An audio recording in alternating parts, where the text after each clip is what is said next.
Josserand, I'm the Secretary of Co-ops New South Wales, and we have 4 speakers for you up to my right, with Peter Martin facilitating. I'll just introduce them. So furthest from me is Professor Greg Patmore. He's the chair of the Co-operatives Research Group at the University of Sydney. He's actually Emeritus Professor Greg Patmore now, so he has even more time to focus on cooperatives. And he's busier, I think, than he was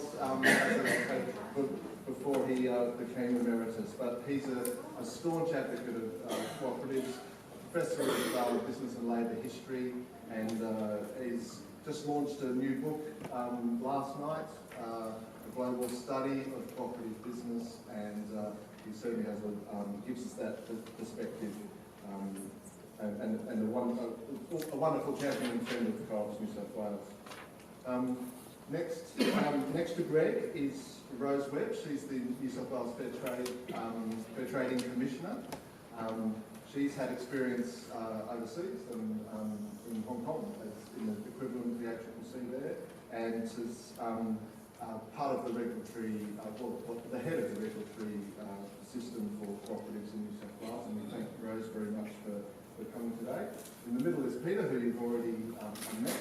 Next is James Brown. He's the CEO of Common Equity Housing New South Wales. They're the peak body for housing cooperatives in New South Wales, the head leaseholder for more than 30 housing cooperatives across the state. And James is, there's certainly, their aspiration is to really grow the housing cooperative sector in New South Wales, and that would be fantastic. And James is at the head of that. And the final person on the end is Professor Josserand, who's already been introduced as well, from UTS. And is replacing Sarah, yes, thank you, Peter, is replacing Dr. Sarah Kane, who was going to be here, but unfortunately has a family drama and couldn't make it today, so Emmanuel stepped in. So please welcome the speakers, and I'll leave it to Peter. And we're not really speakers, so it's just a conversation. We take part in the conversation too. I've given the speakers advance notice of the first question. I just want briefly, because we're going to focus on the future, but briefly each of you to talk about the ingredients. What defines a cooperative? What makes a cooperative?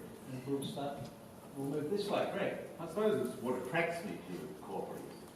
I think the D word has to be mentioned. The D word, which is democracy. It's a form of economic democracy, and that's sometimes forgotten in the debate. That is people making decisions about their own lives and their own world. And people, I think, tend to forget that we've actually been pounced on by every totalitarian government you can think of. The communists hated us, the fascists hated us, because we reinforced the notion of liberal democratic values.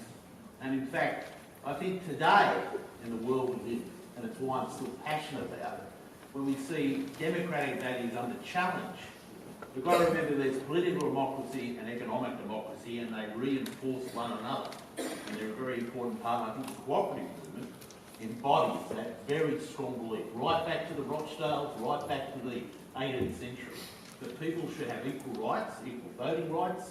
Remember, the Rochdale movement in the 1840s predated full voting rights. So I think that's important. And also the second thing is it solves problems. Market failure. The failure of the market, that's what I think cooperatives address as well. Market economies don't solve all our problems. And sometimes people have to empower themselves to actually solve the problems that they face, whether it be marketing their wheat, whether it be selling goods at a reasonable price and quality, people getting together to do it themselves. And I know economists go on about transactional costs and how cooperatives are problematic. Well, I sometimes wonder if economists would actually support even political democracy on the same basis because of the costs of transaction and dealing and negotiating on it. So Very well said. I'm very passionate about it from that point of view. Right. Okay, well, as a regulator, I guess I would have to say I think an essential ingredient is compliance with the law. But I don't say that just for the sake of compliance or compliance sake. I think the law governing cooperatives is there for a good reason, to to make sure that they run well, that they exemplify all the objectives of the cooperative in the first place, to make sure that people do have trust in the cooperative as a commercial vehicle or as an enterprise, and I think making sure that people can comply easily with the requirements of the law is a sort of duty of a regulator, and so we place a lot of emphasis on helping people to comply with those requirements to make sure their cooperative runs successfully. Great. From my point of view, the key ingredients are about purpose and passion. So there's lots of things go into a cooperative, but the fact that the voluntary organisation, your voluntary membership, you know, you've got to want to be in a cooperative for it to work. And so unless there's that purpose, sense of purpose there, and that purpose is shared amongst the group, then cooperatives struggle. So best performing cooperatives that I've seen, particularly in the housing space, are the ones where there's a very clear sense of purpose and what they need to do, and there's also good passion or participation in that cooperative. And when you get those couple of ingredients, you really can make progress, and it doesn't really matter what your purpose is, but you can push along and make the organisation a success. Emmanuel? I think for me the keyword would be hybrids, and we're in need of hybrids. If we look back to the starting point, we know communism didn't do that well. I would advocate that capitalism is not going that well. We know what the tensions it's creating these days. You're running a business school. We invented ourselves, no, not invented, but you should come to the management discipline group. I mean, you have a bunch of all sorts in there. And our UTS is social justice. That's our differentiation. So I think, I'm aware capitalism is not going that well. It brought a lot of good things. We have started to want to fix it as soon as it started. I don't think we've been fully successful. I think by bringing elements from the business world and from a more shared or democratic approach, and wanting to balance this need to be competitive, to be actually efficient, to be driven by the need to create value and to accumulate value, but by the same by sharing it once it's been created in a different way. It might be part of the solution to our problem, this hybridity, between these two worlds. Great. I'll do one more question to each of you, and it's, how do you see cooperatives evolving if we're to look forward 5 years? In terms of how they can evolve and how they can improve the environment, I suppose one of the most important things is the theme of cooperatives realising that they're part of a movement. And I think that's very important. Part of the issue that cooperatives have faced and part of the limitation cooperatives have faced, in some ways, they're very good at recognising their community identity. They're very good at recognising our farmers, but there's actually a need to recognise a broad togetherness of the concept and the idea. And to some degree, we've seen a lot of fragmentation historically of the cooperative movement, not only among the different types of cooperatives, but also even within certain groups of cooperatives, like a lot of consumer cooperatives, for example, did not join the cooperative wholesaler. They stayed away from it and traded with non-cooperative organisations. And also government regulations are important. We've got to get it into the, if you take a broad picture, education is crucial. I think Wally's point was absolutely right. I think it's disgraceful that this stuff isn't in secondary school curricula, isn't in university, isn't in business schools, as I can say from my experience, that these things should be there and we have to embed those values. It's important to have a broad movement surrounding the issues that are going on in different areas. I think you've got to look at opportunities too. It's like all business activities, you've got to find new areas. Cooperatives are extremely well where new areas are opening up, people aren't taking interest, not providing local town or the way of distributing their agricultural produce. But to do that, you need to know it's possible. Yeah, that's right. Which is the education. The thing about a lot of cooperatives is they see that people who form them see these problems on the town. I've just done a lot of work on Western Australia and the formation of a massive number of cooperatives that appeared after 1970 and 1920. These are farmers, wheat farmers in town who had nobody supplying them with agricultural supply equipment. There was nobody there meeting the demand. They saw the need on the ground. They did something about it. They formed a cooperative to provide basic agricultural supplies for their members' needs. to some degree, it's the perceptions of those who see a failure. And those failures can keep coming about, and that's why I think people will see those opportunities. And, you know, I know we have a lot more information in our hands, we can see these issues with the internet and all the rest of it, but you've got to have the perception and the will to get together and do something and come together. And that raises questions in itself. Rose, how do you see things, or how are you seeing things evolving? I think a little bit of our role is not to sort of manufacture how things should evolve. We No, there you're in a and position to see how things should evolving. And I guess we're seeing, you know, about the same number of cooperatives disappearing as are being formed at the moment. So we're not really seeing a big change in the numbers, but there are some new ones coming through. I don't think we're seeing a big sort of particular pattern in them, but I think what we're trying to do is try and help people to make sure that we're not standing in the way of people forming new cooperatives or in different areas. We're sort of trying to make sure that the regulation applies equally to whatever the market develops. Do you think that the regulation in New South Wales is equally as easy to navigate, equally as onerous for cooperatives, companies, sole traders and so on? This is a difficult one. I think we acknowledge that the regulation is not that straightforward and easy. Part of the issue is it's a national scheme and you sort of have to have the negotiation to come up with a national one. It's certainly an improvement on what was there in New South Wales and a lot of other states. I don't think it's probably more complex than company law, but maybe just because the people who are engaged with it in a lot of cases might not have as much experience in that area. And so therefore sometimes people can find it difficult to comply with. And I think another issue for us is, you know, there's a lot of companies and ASIC is very big and has very good resources and things in terms of its education and its ability to explain how it operates to people. We're quite a small enterprise.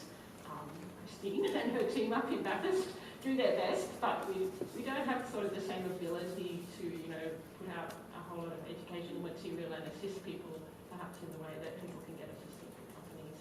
I can't answer the question whether it's easier or harder. I suspect it's probably a little bit harder, just because they are sort of quite similar enterprises. James, how have you seen things and how are you seeing things changing? Well, I see If at all.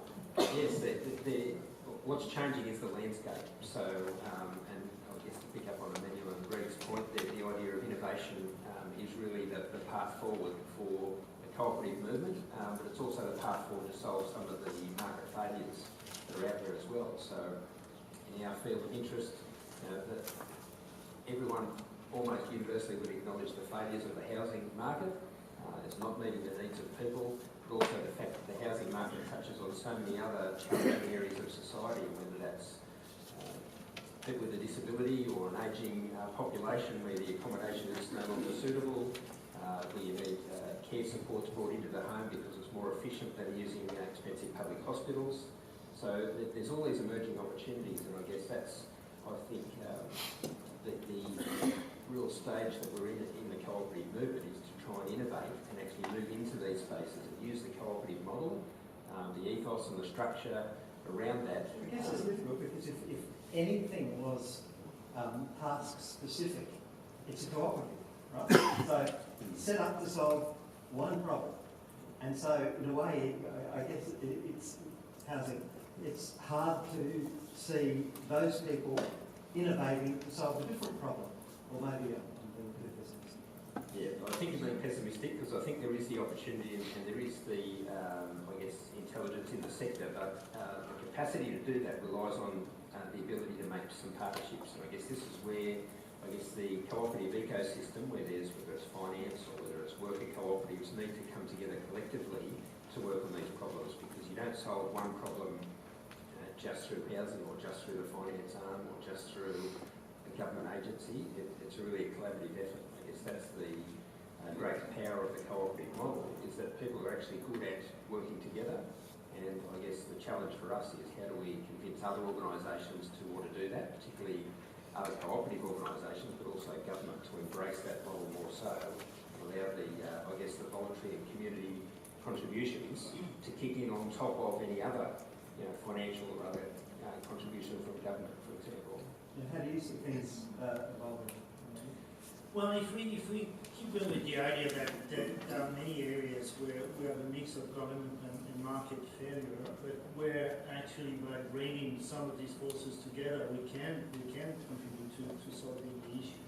And that's what is carrying all the movement towards social entrepreneurship, where you start to blur the boundaries between the role of the actors, you bring them together, and that's the type of model that you would want to see in housing. And the cooperative can really be one of the way to create that, and the legal arrangement that is more likely to help. So I think there's and the social entrepreneurship movement is very strong. It's rooted, as Dino was saying, in the needs of the emerging generations, and that's a little of the past. The people who are coming are probably much more receptive for that. Muslim clubs can help. You mentioned, James, worker cooperatives, and I'll throw it open to anyone here first. Is that an evolution and almost blurring the lines or between unions and cooperatives and unions, cooperatives and businesses? Is this, it sounds like from the earlier session, what we heard about in Belgium, but this is sort of one of the next frontiers. Anyone has thoughts about it? I'm probably a person who probably rains on people's parades, but I'll say what I'm about to say. We've had fluctuations in these things over time. They're not new frontiers. They're actually, the question is, why do they fluctuate over time? And the work we're doing in the Visual Atlas shows we have surges of interest in cooperatives, different types. Worker cooperatives have had a role in Australia. Some have been formed in the wake of unsuccessful strikes, going back to the 1870s. We know that certain things affect those patterns, one of which is government policy. Very crucial. We can see bursts of interest in cooperatives associated with sympathetic governance. So the politics is linked very much to the economics. So worker cooperatives, yes, there's been surges, they've gone back. The French discussed worker cooperatives in the 1830s. There was a massive worker cooperative movement in France, and you see it reverberating in Europe even into the 20s, even to that day. Various fluctuations over time. What we've got to do is understand why the fluctuations occur. It's not an endless path going forward, it's a fluctuating path. And what we've got to try to analyse and understand is what are the conditions that lead to this burst, but also what are the issues that lead to this decline. And we don't really understand it. I'm a very great critic of presentism. It's a belief that this time and place is unique. We have nothing to learn from the past. And quite frankly, we have a hell of a lot to learn from the past. We know that these issues are fluctuating, and the issues of cooperatives, the basic issues of cooperatives now, are the same as they were when the Rochdale pioneers got together. How do you get a group of people together to do something? How do you manage that? Where do you get the capital from? The issues were the same in the 1840s as they are today. And how do you find that market niche? They're not fools, our people in the past 150 years ago. They were smart like we are. They were aware of these issues and these challenges. Anyone who wants to make a comment, it needn't be a question about this, feel free. Peter's going to race over with the microphone. Any other observations just before that on the labour cooperatives, the idea of blurring the line between business and Well, clearly, as the economy moves into more of a service economy, and you get a whole lot of workers coming through on a different demographic. If the whole model is geared around profit maximisation, then that's about cost reduction. So it means the workforce you want to minimise, and so over time we're sort of changing the mix in society. And so the question is, well, if you don't have that balancing arm, which is who's going to represent the workers, it doesn't have to be a union, but you need a mechanism to take account of the value that the workers are putting in. And this is an issue that we actually have with our housing cooperatives, which is the notion of sweat equity, where people are volunteering their time to run the housing cooperative. That actually has value, Governments or economists find hard to quantify that value, but it's creating a social good. So, you know, in for example, a seniors cooperative, this social cohesion that's created is avoiding an economic cost where people are suffering adverse health consequences from social isolation.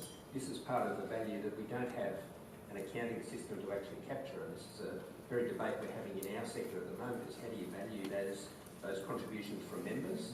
And I think, you know, Wally referred to that, the value that accrues over time. We need a way of capturing that and embracing that, because that's sort of the balancing figure in, I guess, a market-driven economy where people get left out or put aside if you don't value those things. Good afternoon. I'm Ruben Amores, the founding president of the Kapit Bahayan Co-operative Limited. It's a housing cooperative in Western Sydney. I've been writing letters to the professors Josserand and Patmore in regards to our desire to expand a credit cooperative or consumer-owned banking. Unfortunately, we have a basic problem of formation. We were asking the big bodies of cooperatives to assist us in organizing a training for future directors and staff of the credit union. We find very little support on this field. So you're right, we need education. But here we are, very eager to start a credit cooperative, and we find nowhere.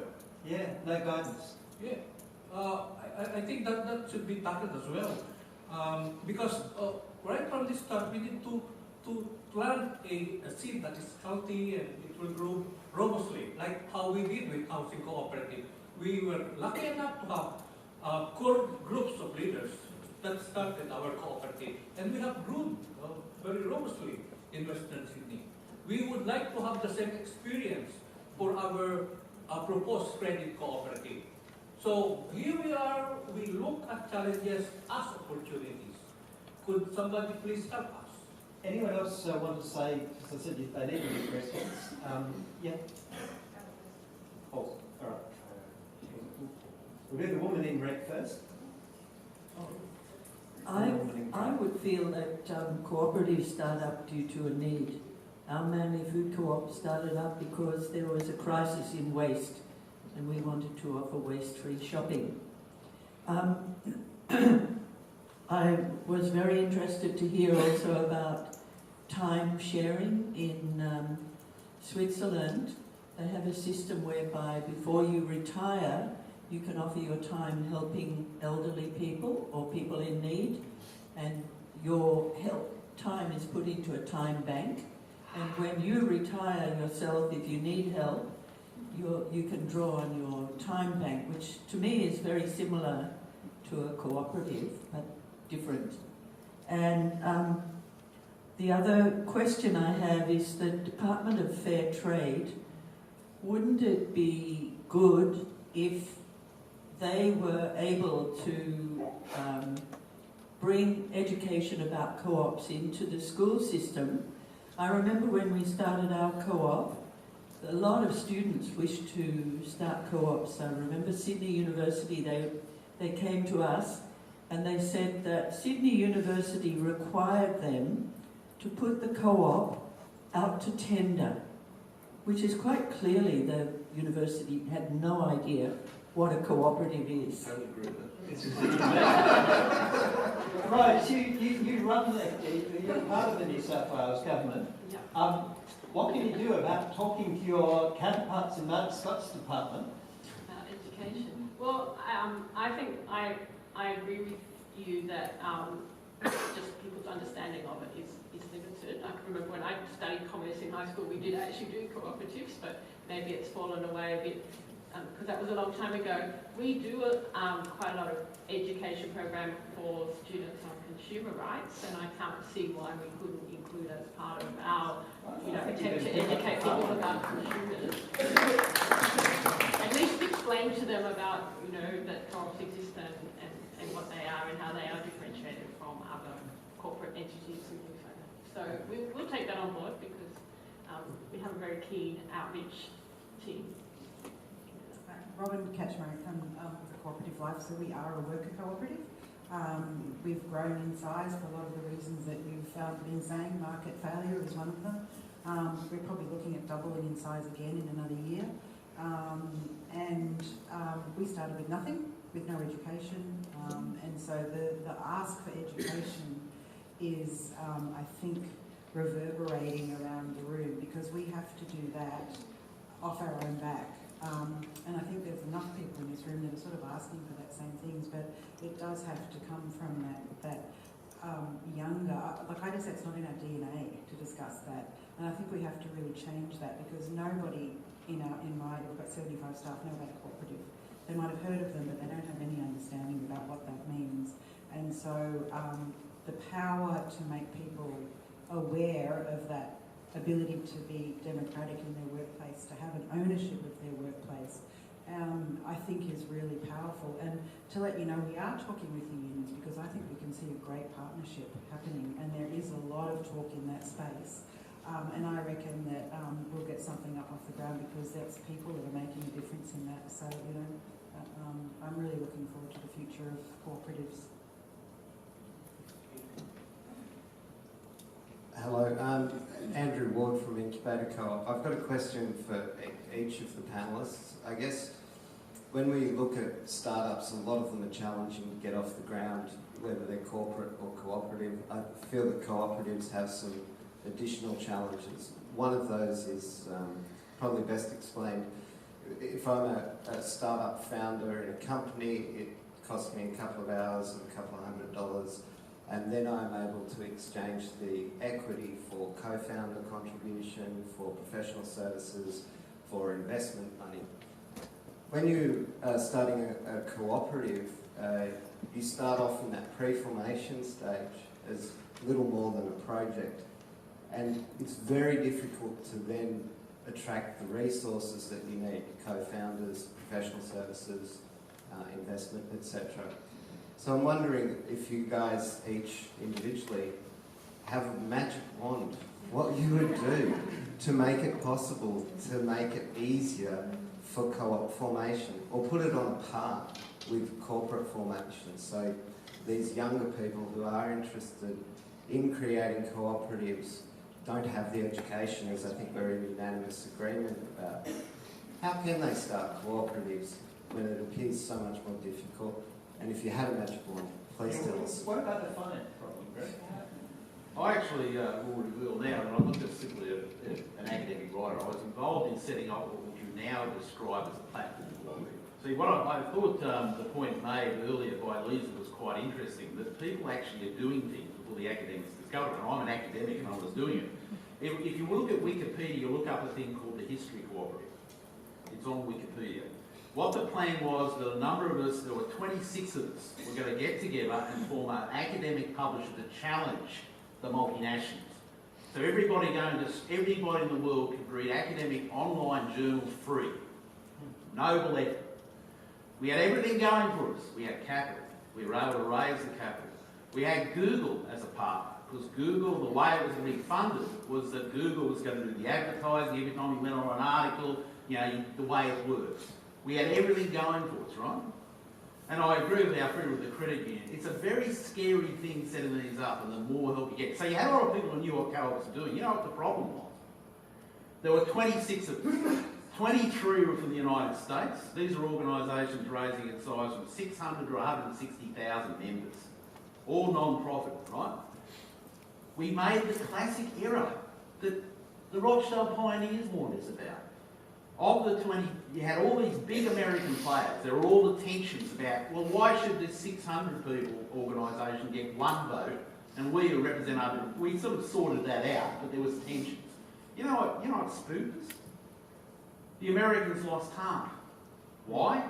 2007, global financial crisis. Most of them were American-based universities, public institution publishers, right? Their funds were being slashed, they panicked. What was hilarious was the Australians, I was probably the leading arguer, reckoned we could have kept the thing going. But because they had the expertise, they had the big money, the whole thing fell apart.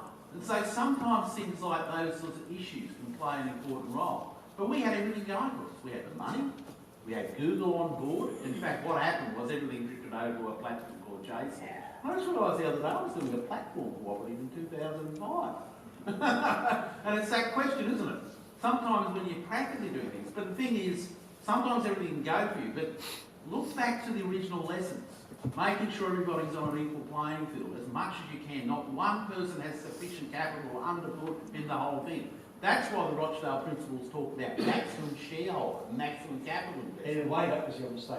Yeah, I learned a hell of a lot from that. As a group. Right, what about that financing problem? There's a way, if you are an innovator or an entrepreneur, of bringing people in, giving them shares, which will end up being money, but it's not as easy if you said it. Yeah, and I guess for us the tension is always between making it easy for people to form entities and to comply with the law and, you know, getting people to register quickly, with our duty to make sure that people are actually understanding what they're getting into and that everyone's rights are being properly protected under the law and that the proper structures have been set up and that the arrangements are in compliance. And so sometimes we can see, I think we probably come across as being, you know, bureaucratic obstructionists, but it's with the intention of making sure that you know, people are knowing what they're getting into, particularly if they're putting their money into something like this. So I think, you know, it's always going to be a tension in between the costs to get yourself started and the bureaucratic costs of making sure the protections are there as well. Do we have any magic wands? Oh, look, I think just from the housing perspective, you see what works to get things off the ground, and that is you have a support network. So doing it on your own is hard slog, and people can do it, but it's a hard slog. If you can tap into something like a peak body, so anyone setting up a housing cooperative, for example, should talk to Common Equity because we can help with that process. But the idea that cooperatives should be helping other cooperatives and having mentoring arrangements, and I think this is the broader ecosystem of the co-op family that should be called on. If you want to do something in this space, you've got to reach out to the broader family and find out compatible partners where you've got a mutual interest, where there's benefit in collaborating to get that idea off the ground. So yeah, and I think that's what's missing. I mean, if you look at the history, for instance, of social impact investment, one of the things that was initially missing was actually the proper channels to source capital and funds. So creating the right ecosystem is probably the next challenge if we want to develop the co-ops model. I think what's interesting is that in this room we've got a few people that could facilitate that. So there's probably one conversation that a very concrete conversation that we can have over lunch, which is how do we, foster between universities, between your work here in an incubator, others might chip in. So let's, I'm happy to rally the ones who want to contribute to such an ecosystem. Education has been coming back, and I feel responsible for that one. And I'm very happy to contribute. Answering to this type of request is something that we should be able to do. I mean, at the moment, I don't have an answer, but it could be feasible to create one, and that's the type of discussion we should have across traditional, segmented sectors, which is education, anything that has to do with investment regulation, and academic. Richard. Thanks, Peter. Generally speaking, it's all very well to talk about actually how the structure's right and getting started and how long it takes. Generally speaking, co-ops, yes, they are harder to put together, but they're also harder to pull apart. And so what we've got to do is take responsibility for ownership, and of course that comes back to the synergies. And for instance, my area of knowledge is around producer cooperatives to some extent, but that synergy is the same. It was about owners creating something that actually was cutting out the middleman, cutting out the way of actually sharing that the pie, and making sure that at the end the owners were the ones who were getting the benefit. And of course, whether it be housing, whether it be workers, the reality is that if they want to actually control their benefits, then co-ops are actually a great way of actually doing that. And of course, that was demonstrated today as well. Can I ask each of our panellists, because we've got to finish for lunch, one question, same question. We'll go from dyslexic. But it's my right to your left. Yeah, I know. If you had one big idea, Greg, for the future, what would it be? It's always the big question, isn't it? I suppose, given my background, I go back to the need to have a strong education model. Yeah. That people have got to know, whether our friend forming a credit union or anybody else, they've got to have help, they've got to have support, but they've got to have people who know something about this. And I think that's the big challenge. And I think the federal government, or somebody should be encouraging people, as I got involved in the early 90s of industrial relations courses.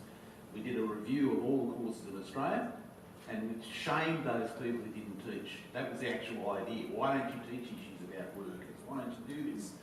If the federal government did a similar review, it becomes a rather interesting thing to shame organisations. Why aren't you talking about cooperatives and alternative forms of business models? So I think there's got to be an aggressive public policy push to have cooperatives and the understanding cooperatives from the earliest days of education right through. Rose, your big idea. Well, I think it's probably a work in progress, but I think the issue about it being a state-based regulation at the moment and harmonisation between all the jurisdictions, there is a harmonised law, but I think there's probably more that could be done to make it, particularly Greg's idea about the federal government having to do the education, well then the more the requirements and everything are the same across the country is probably a thing. So I think better working together between the jurisdictions. This is the history of companies, which you, for-profit corporations that you've regulated in your other jobs.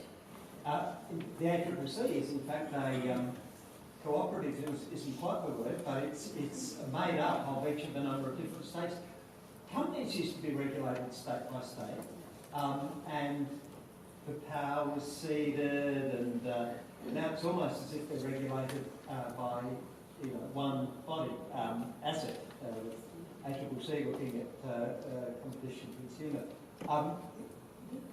I imagine cooperatives seem to be on that journey.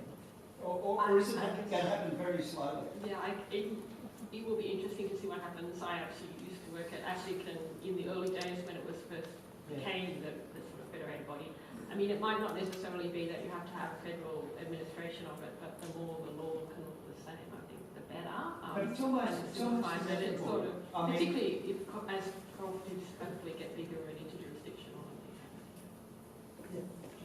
I guess my idea is about really getting the ear of government, and whether that's federal, state or local, is that there's real political inertia that's preventing the rise of cooperatives. And by that I mean, cooperatives are typically a grassroots movement. It's people coming together for purpose, trying to solve a problem, address a market failure, whatever it might be. And I guess governments for the people, I guess, should be about allowing the space for those, collaborations or cooperations to come together to solve problems. So otherwise the government's accepting, well, they're going to solve the problem, or the market's going to solve the problem.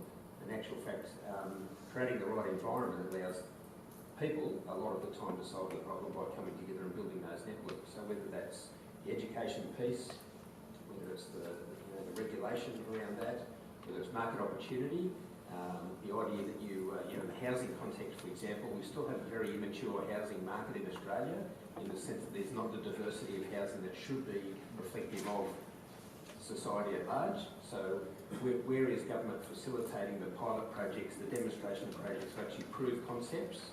We've recently approached government about some ideas and got told, well, show me the business case, which is the classic economic response. But then, the comeback from the sector is, well, you're spending government money a certain way. Where's your business case to prove that the way you're spending it is the best? It's just the political will. So, we can have this argument all day, but it's all about saying, how do the politicians who control so much of how the market works in terms of their economic size or the rules and regulations, how can they step back a little bit to allow the space for these cooperatives to form and actually solve the problem? So, Emmanuel, your big idea. I think it's building up on the needs for workers cooperative to resurface. I mean, in France, where they were there a long time ago, they've been a bit put to the side, as you said, and one of the elements for them to resurface is hardship. And I think that's what we see around the gig economy is really a clear sign that, you know, Australia is doing well, and employment is doing well, but there's a lot of underemployment, and there's always a fringe. Well, the fringe is going for that. I mean, if you don't have a choice, you take the few dollars you get for a fare by running an Uber. So hardship is there. I think there's a way to, if we have the right actor around the table, to invigorate workers' cooperative or some form of shared equity around work. And I think that business should be interested about that, community should be interested, government should be interested, and unions should be interested. And I know that there are initiatives that try to bring some of these actors together. The more we multiply this type of initiatives, the more likely we have to have some of the value created by the workforce at the fringe to be actually reinvested in our community. So that was the broad idea. I have a much more idea. It's that anybody wants to have lunch with me and discuss the ecosystem around co-ops. I'm thinking the gentleman here, yes. The incubator, I think, is one of the important elements. You get them welcome. Why don't we try to see if there is something to do, with cooperatives as well, with BCCN around the ecosystem. And I'm sure UTS will buy in. I don't know if you will, but I'd be very happy to start a discussion around that. So that's a very small idea. Thank you right now. very much.